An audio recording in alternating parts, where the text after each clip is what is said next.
അറിയില്ല. മോളെനിക്ക് വഴിയിൽ വെച്ചാണല്ലോ കിട്ടിയത്. അപ്പൊ ഇങ്ങോട്ടാണല്ലോ. അപ്പൊ വരാനുള്ളത് വഴി തന്നെ. അങ്ങനെ കേശോ കേശോ ഒരാളെ കാണിച്ചു തരാം. കേശു എനിക്ക് മനസ്സിലായില്ലേ?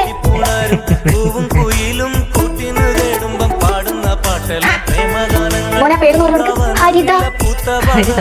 ഹരിത. ഹരിത. സുന്ദരി പെണ്ണ് നീയോ മനത്തിങ്കള ചേരുമോ മാറത്ത് പാലാണ് പ്രേമം തേനാണ് പ്രേമം കരളിൽ കതിരിട്ട പ്രേമം മണ്ണിതിൽ സ്വപ്നം കൊണ്ട് സ്വർഗം തീർത്ത പ്രേമം പാലാണ് പ്രേമം തേനാണ് പ്രേമം കരളിൽ കതിരിട്ട പ്രേമം മണ്ണിതിൽ സ്വപ്നം കൊണ്ട് സ്വർഗം തീർത്ത പ്രേമം എന്നെ ഒന്ന് പ്രേമിച്ചാലെന്തടി പൂങ്കരളെ നമ്മ